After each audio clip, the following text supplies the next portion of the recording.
Hi అండి, నేను మీ Shilpa Vinay. Welcome to Vinsy kitchen. ఈరోజు మన రెసిపీ వచ్చేసి మామిడి తాండ్ర. ఈ మామిడి తాండ్రని రెండు రకాలుగా చేసుకోవచ్చండి. బెల్లంతో చేసుకోవచ్చు, అలాగే పంచదారతో కూడా చేసుకోవచ్చు. దేంతో చేసుకున్నా కానీ టేస్ట్ చాలా బాగుంటుంది. అచ్చం మనం బయట షాప్స్లో కొంటాం చూడండి, అలా ఆ టెక్స్చర్తోనే వస్తుంది. ముందుగా మనం పంచదారతో మామిడి తాండ్ర ఎలా తయారు చేసుకోవాలో చూద్దాము. ఈ మామిడి తాండ్ర కోసం ఇక్కడ నేను 2 చిన్న మామిడి పళ్ళు తీసుకున్నానండి. బంగినపల్లి తీసుకున్నాను. మీరు కావాలంటే రసాలతో కూడా ఈ మామిడి తాండ్ర తయారు చేసుకోవచ్చు. వీటిని శుభ్రంగా కడిగేసి పైన తొక్క తీసేసి చిన్న చిన్న ముక్కలుగా కట్ చేసేసుకుని మిక్సీ జార్లో వేసి గ్రైండ్ చేసుకోవాలి. చూడండి, ఈ విధంగా మెత్తగా గ్రైండ్ చేసుకోవాలి. అలాగే ముందుగా ఒక ప్లేట్లో కొంచెం నెయ్యి వేసుకుని గ్రీస్ చేసి పక్కన పెట్టేసుకోండి.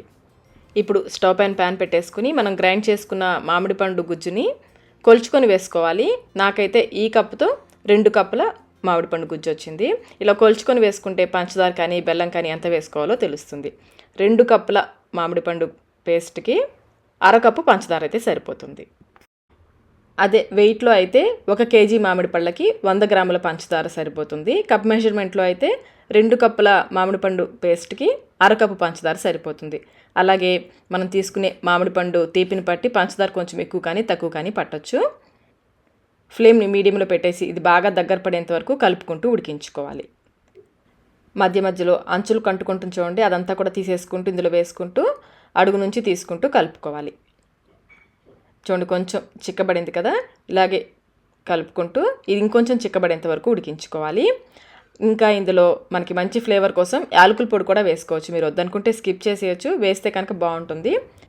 ఇది బాగా చిక్కబడింది కదా, ఇప్పుడు ఇంకొంచెం ఫాస్ట్గా కలుపుకోవాలి. కొంచెం అడుగు నుంచి తీసుకుంటూ కలుపుకోండి, లేదంటే అడుగు పట్టేసుకుంటుంది.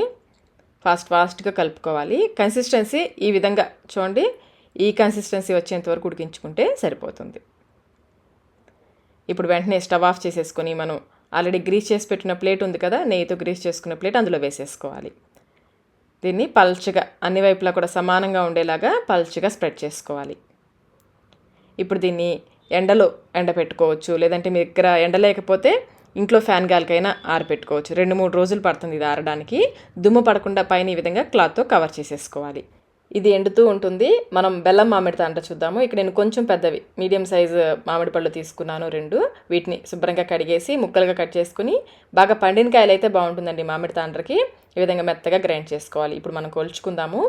బంగినపల్లి మామిడి పండు కాబట్టి మనం డైరెక్ట్గా వేసేసుకోవచ్చు ఈ మామిడి పండు గుజ్జుని. అదే రసాలు అయితే కనుక తప్పకుండా ఫిల్టర్ చేసుకొని వేసుకోవాలి, లేదంటే రసాల్లో పీచు ఉంటుంది కదా, ఆ పీచు లేకుండా ఫిల్టర్ చేసుకోవాలి. అటు ఇటుగా మొత్తం ఇక్కడ 3 కప్పుల మామిడి పండు గుజ్జు వచ్చింది. ఇప్పుడు స్టవ్ పైన పెట్టేసుకుని దీంట్లో 1 కప్పు సన్నగా తురిమిన బెల్లం వేసుకోవాలి. ఫ్లేమ్ని మీడియంలో పెట్టేసుకుని కలుపుకుంటూ ఇది దగ్గర పడేంత వరకు ఉడికించుకోవాలి. సేమ్ మనం పంచదారకి ఎట్లా అయితే ఉడికించుకుంటామో పంచదార వేసి చేసిన దానికి దీనికి కూడా అలాగే ఉడికించుకోవడమే. మనం ఇక్కడ కొంచెం ఎక్కువ మామిడి పండు గుజ్జు తీసుకున్నాం కదండి, పైకి చిందుతుంది, అందుకని ఇలా మూత అడ్డం పెట్టాను. అలాగే మీకు అడుగు పట్టుకుంటుంది అనిపిస్తే ఫ్లేమ్ని లోకి మీడియంకి అడ్జస్ట్ చేసుకుంటూ ఉడికించుకోండి. అంచులు కంటుకున్నది తీసేసుకుంటూ ఇది చూడండి విధంగా దగ్గర పడేంత వరకు ఉడికించుకోవాలి.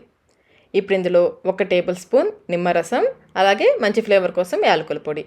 ఈ బెల్లంతో చేసిన మామిడి తాండ్రలో నిమ్మరసం వేస్తే బాగుంటుంది. అలాగే మామిడి తాండ్ర మంచి కలర్ రావడానికి నేను కొంచెం పసుపు వేసానండి. 1/2 టీ స్పూన్లో సగం పసుపు వేసాను. పసుపు వేయడం వల్ల పసుపు వాసన ఏమీ రాదు, మంచి కలర్ వస్తుంది. ఆర్టిఫిషియల్ కలర్స్ వేసే కంటే కూడా ఇలా పసుపు వేయడం వల్ల హెల్త్కి కూడా మంచిదే. కన్సిస్టెన్సీ చూడండి, ఈ విధంగా ఉడికించుకోవాలి. ఇలా ఉడికించుకుని స్టవ్ ఆఫ్ చేసేసి ముందుగా గ్రీస్ చేసి పెట్టుకున్న నెయ్యితో గ్రీస్ చేసి పెట్టుకున్న ప్లేట్లోకి వేసేసుకోవాలి. నేను కొంచెం మందంగా వేస్తున్నానండి, మీరు కావాలంటే 2 ప్లేట్స్లో వేసుకోవచ్చు. నేను తాండ్ర కొంచెం మందంగా కావాలని ఒకే ప్లేట్లో వేసేసాను. అంతా ఈవెన్గా స్ప్రెడ్ చేసేసుకుని ఎండలో కానీ ఫ్యాన్ కింద కానీ 2-3 రోజులు ఎండ పెట్టుకోవాలి. ఎండలో పెడుతున్నట్లయితే పైన దుమ్ము పడకుండా క్లాత్తో కవర్ చేసేసుకోండి. 2-3 రోజుల తర్వాత చూస్తే తాండ్ర చూడండి చక్కగా ఎండిపోయింది. మనం తాకి చూస్తే చేతికి ఏమీ అంటుకోకుండా ఉండాలి. ఇలా బాగా ఎండిన తర్వాత మనకి నచ్చిన షేప్లో కట్ చేసేసుకోవడమే. నైఫ్తో కొంచెం లూజ్ చేసామంటే ఈజీగానే వచ్చేస్తుంది. మనం నెయ్యితో గ్రీస్ చేసాం కదా, అంటుకోకుండా చక్కగా వచ్చేస్తుంది. చూడండి చక్కగా వచ్చిందో కదా తాండ్ర.